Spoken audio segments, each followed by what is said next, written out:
How's it going? Good, thanks for willing to talk again. Yeah, I was about to say we've already chatted, right? Yeah, What made you reach out a second time? Genshin. Okay, cool. All right, well I'm ready to kick this thing off if you are. Yeah, well, so I know, I think when we talked the first time that you weren't teaching voice acting as much as you are now. Yeah, a lot has changed. What are your thoughts about coming back for Claude, like an Engage and Free Hopes and It's always good to step into a familiar pair of comfortable shoes, and Claude has definitely become that for me. You know what I mean? Just anytime I get a chance to step into Claude, whether it's like a new skin for heroes or whatever, it's always good to come back home, you know? did you make all the like the entire summer cosplay? I didn't make it. I had Reagan Catherine make it, who has kind of become my seamstress on retainer. She's currently making my Wriosthesley cosplay as well. Okay. Well, it was cool when I talked to Damien Haas. He said that he was supposed to be part of that photo shoot with you Yeah, we originally. never really coordinated. No, like Welcome to Los Angeles. That's how everybody is. It's like we make plans and then never execute them. That's basically what this city is all about. Well, I also remember too that that one of your dreams was to be part of the Persona franchise in Mhm. some way, and that just recently happened too. Yes, it did. It was cool to play Kenji. It's a challenge because like nobody liked him, right? Like he's just like this dude who's like creeps on his teacher a little bit, and it's fun to like take a character that you know isn't super sympathetic and try to make him likable. So we'll see if I did a decent job. So with Genshin, this was the case when I talked to like Amber and Paul and Damon. But had you auditioned for other playable characters before? You know, I'm pretty sure I have. Um, and when we get auditions, a lot of times they're code named. So like after a while, like we'll get a sense of like what the code name is. This one I don't fully remember how it shook out. But yeah, I did not know I was auditioning for Genshin when I auditioned for it, and was surprised when I got the booking. In terms of developing the voice, was it like up to you or like any bases off the other languages? Yeah, so the I don't remember hearing any other languages of Risley when I was doing it. Obviously, like when you're making the audition, well, not obviously, because sometimes you do have a reference in a foreign language, but in this case, I don't, and I didn't. Um, so they weren't like trying to make him like any other language. And I think I could be totally wrong at speaking at a turn here, but I think all the languages recorded somewhat simultaneously, so it wasn't like we had to go off of each other. I developed the voice for Risley based on, and I don't have the audition anymore, so again, I'm talking from memory. This is probably like April of last year.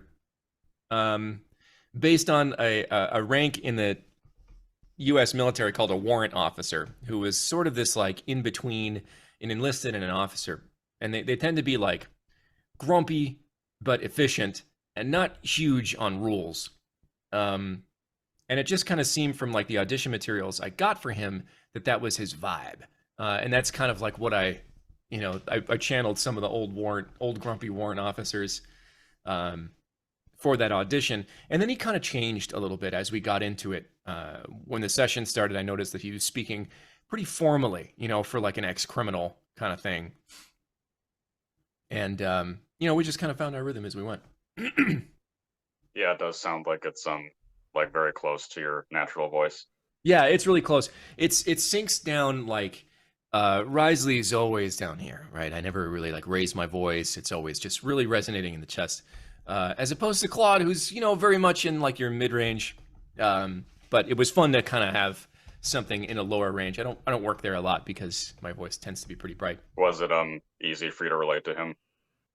To Risley, I mean, yes and no. Like his character, yes. His past, no. I mean, like he had this horrible childhood. Murdered some people, whether it's justly or unjustly. He still murdered some people, and then spent a lot of time in jail. And now he's a prison warden. I don't really resonate with any of those like particular facts, but his sense of like redemption and justice, for sure. Like there are parts about him that I absolutely resonate with. Yeah, I did think it was very interesting that he has one of the like darkest backstories in Yeah, Genshin now. yeah. You know, very much like Fire Emblem, I wasn't wholly familiar. I mean, like I had played one Fire Emblem game before Three Houses came out, and then really got familiar with it afterwards. Genshin, I didn't know anything about it except that it was a gacha game, right? And so my only experience with gacha games are or were things like Otome games that I had been a part of, right? Which is a lot of like visual novel and clicking and whatever. And I didn't really know anything about the game. And then I found out that it was like this open world, exploratory, very large game with a very large and diverse set of characters, environments, and things to do. And so it was kind of a pleasant surprise to kind of get in the game and enjoy it. Like it was cool. Which characters do you main then? Well, there's the joke on the channel is it's Wriosthesley and the Raifus, right? So it's basically just Wriosthesley and a bunch of waifus. Like that's the way it goes. That's the party comp. So right now it's I think it's Wriosthesley, Amber, Lisa, and oh, we just added a fourth. Is it Layla? Lila? Layla, yeah. Layla. Yeah. I don't pull for characters very often. I kind of have like my set and forget team comp. The only other characters that I have, I mostly got accidentally, either through the game itself, through the story itself, or through trying to pull for somebody else, and then I have a bunch of other characters sitting in the queue.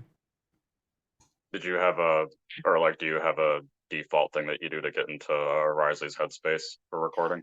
No, not really. And it's honestly, like we did it so fast and so tightly.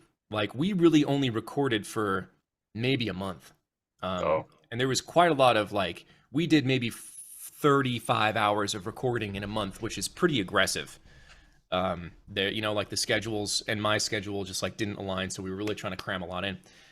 So I was just almost always in it. Like I never had to get back in it because I was in it for such a dense period of time. It seems like your interaction with the fan base too has been entirely positive so far. Yeah, I've had a good time. I did an AMA on Reddit the other day, and when Fire Emblem came out, like I had a lot of opportunity to interact with fans. Like I came right out the gate, and with Wriosthesley, like that period of my life was so both professionally and personally insanely busy that like the last quarter of 2023 is a total blur. Like I really just didn't have the opportunity to generate the amount of content that I had with Claude, even though I wanted to. And now I'm just kind of starting to get into that with the streams and the highlights and some other videos and some like goofy TikToks and stuff. And now the cosplay Kickstarter. So yeah, it's a little late, but I'm getting into the rhythm. Do you have, I mean, there's probably more than one, but do you have like single favorite lines for him? I really like the line, if the Duke wants somebody dead, he needs no justification, for a couple different reasons. One, it's very not him, right? Like it's very him saying, I'm above the law, which is just a little out of character for him. But I understand why he did it. Once you understand his backstory, and like he's super pissed during that moment. The other part that I like that line is because it's one of the first ones I said as him. We didn't do the game in any kind of like order that made sense, except from a production standpoint, which is they needed these cutscenes done. They needed the cutscenes done first. So like I jumped in immediately to him like threatening to kill somebody outside of an extra legal execution. And I was like, oh, this guy's like really rough. And then it actually took a little bit more of an adjustment going back when we were doing a lot of the other storylines. I was like, oh wait, he's actually quite mild mannered. This is a little bit of a spike for him in anger, which is not typical. What did you think when you saw his design for the first time? I mean, he's just cool, right? He's not. He's certainly got that like anime vibe, but there's like an adultness to him that I like. He looks mature, and with it, he's not, your typical like, oh, I'm an 18-year-old CEO of a Fortune 500 company. No, he's like this dude's a man. He's a man, and he's a man doing a man's job. And it was cool to kind of like depart from, your typical somewhat cliche anime design of like everyone being half the age required to do anything. I know you probably saw too that like when that first Fontaine trailer dropped, that so many people thought that he was like totally blind. That was interesting. And I mean, you know why that happened, right? Is because he reached for a glass and then reached for a different glass. Yeah, And it was funny. Like, I didn't want to get in the mix of it because when someone was like, oh, yeah, Risley's blind. And I was like, what? Where in the world would you possibly come up with that? And it was just, it's amazing. Like, literally a third of a second of a hand gesture. And the fandom comes up with these like wild theories that people take as canon for months. Uh, and I don't know, did they ever really explain what was happening during that scene? I don't think Like so. why No. he did that? So I'll set the record straight here. Sijuin makes health food shakes, Yeah, right? Like that's her thing. She makes these health food shakes that don't taste good. And so what Risley's doing is reaching for the health food shake because she's sitting next to him and then deciding, never mind, I'd like a cup of tea instead. That's all he's doing. And it turned out like all of a sudden, like Risley's blind. It was like, wow.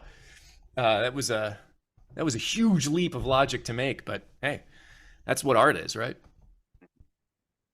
I think it is interesting too that he has such a big affinity for tea. That's such a contrast to his character. Yeah, it's just like I have a weird thing with characters that like tea, I guess. He is very relaxed. And once you kind of like look at him, that like sort of makes sense that all he wants to do is chill out and drink a cup of tea. Um, his tea is both relaxing and formal, which is very him. What are your thoughts on his relationships with the other Fontaine characters?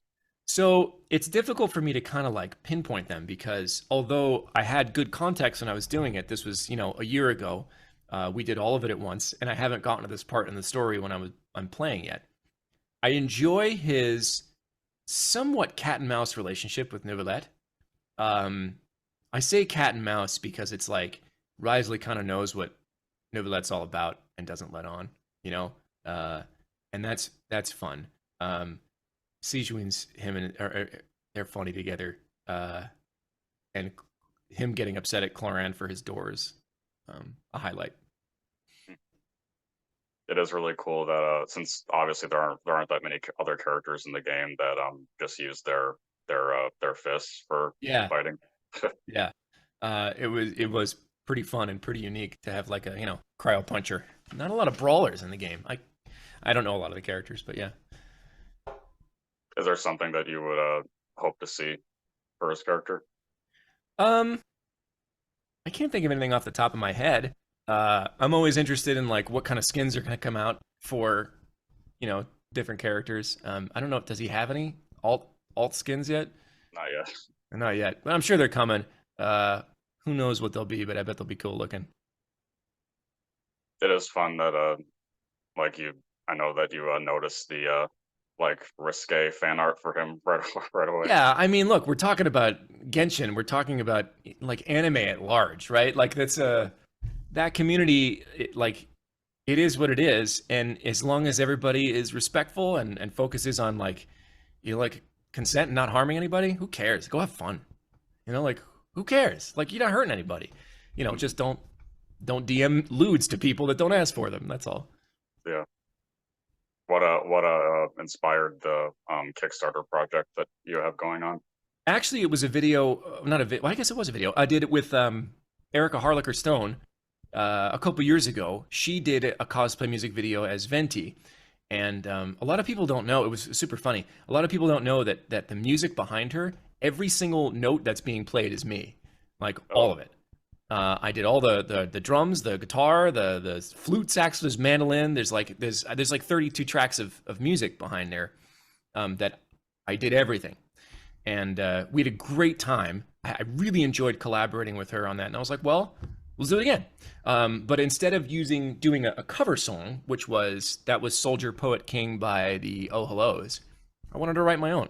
So I was like, okay, well, I'll write kind of a song that's loose. It's not Risley's song, right? It's just kind of based on his themes of like justice, redemption, and that sort of thing.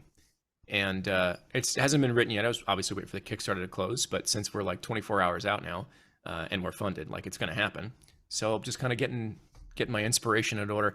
I wanted to do something a little bit like down home Americana, like Johnny Cash, is it the Civil, like Brown Bird stuff that like a lot of people don't know. I listen to a lot of obscure music. Obviously, not everyone knows what Johnny Cash is, but kind of like that stomp clap Americana kind of thing with like a driving home beat. I've got some fun ideas for it. I can't wait to start putting it together. Is it supposed to come like be finished by the end of this year or something? Oh, I hope to be finished. So as opposed to like the sax album, which I did with Three Houses, which was, you know, kind of like a gargantuan effort. It was 10 tracks, each of which had its own like sort of static music video accompanied to it and a lot of different awards. I wanted to keep this one a little bit simple. I wanted to bite off a little bit more. I bit off a little bit more than I could chew with that other album, and it took me like 2 years to finish. This one, I really want to be done with the song and the music video by summer, but we'll see. Well, is there anything that you want to say to the like fandom for Wriosthesley? No, I mean, like, it's been really fun kind of jumping into the Genshin fandom and hanging out with everybody. I'm glad we've kind of spun up a little bit more of like the content creation because I do so enjoy it. I really do enjoy, you know, listening to the fandom and then playing off the jokes. Like talking about Wriosthesley's butt is fun. You know, as long as like I said, as long as we keep it, nobody gets hurt and it's all consensual and we don't like take it anywhere gross in like a public forum. Because, you know, a lot of my fans are like, you know, between 15, 16, and that's just like, it's not appropriate for me to make those kind of comments online. But, you know, like talking about his butt or talking about like all the other weird stuff that's in Genshin, kind of getting to know the terminology. It's been really fun. And the on the whole, the fandom's been, it's been a lot of fun to get to know him. How do you think that Wriosthesley would respond to like a fan base for him? I think he'd be very uncomfortable, to be totally honest. Like, I don't think he'd be down with it at all.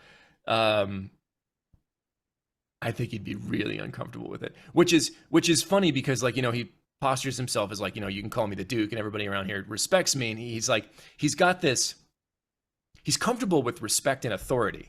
I don't know that he'd be comfortable with like gushing. You know what I mean? I don't know how he'd handle it. He'd probably avoid it. How did the because I mean I knew that it was happening yesterday, but on Saturday, but I didn't check in the AMA. Did it go like really well? Yeah, it was great. I've done a couple of them for different properties. It's a fun format to just rapid fire answer questions from fans. You know, everybody, like, there's, you know, 80% of people have like the same sort of question. How'd you get the job? What was it like to voice Wriosthesley and stuff like that? I think I answered like 250 questions on a Saturday morning. But, you know, wow. It's always good to just kind of get in there. You know, a couple fun left field questions in there as well. But yeah. Has your advice on people who want to pursue voiceover changed at all? You know what? I don't think my advice has changed. I just codified it into a course. I realized that, like, you know, those questions are questions I was getting asked over and over and over again, and my answers didn't change.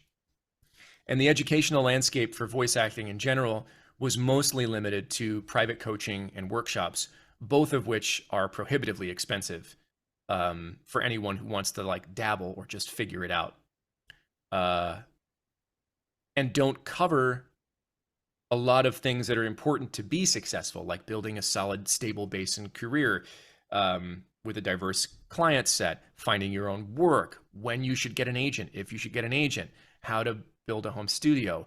What's the difference between a commercial and a promo? Because you have to know the difference if you're going to approach them differently. Whereas coaches, which I love, you know, they'll tell you like, here's how to break down a script, and that's about it, right? That's as far as you're going to go with a coach, and then you're only going to do it once a week if you're lucky because it's expensive. So I built my sort of video-based course to give everybody a place and a method to get your feet wet and learn the broadest scope of the industry I know for pretty cheap. So that's that was my mission, and I've had lots and lots of people come through the course and start their careers. It's been really cool to see them booking. So is there anything else that's upcoming or part of you can safely talk about, or? I mean, you know, that's voice acting, right? I can't think of anything that like I've announced. I haven't announced that I could announce. Um, no. Okay. Yeah. Well, thanks for willing to talk again. Yeah, of course. Thanks for having me, man. It's Yeah. great catching up, and let me know when this goes live, and we'll blast it. Thanks. Yeah. Have a good rest of your day then. You too. Take care. Bye.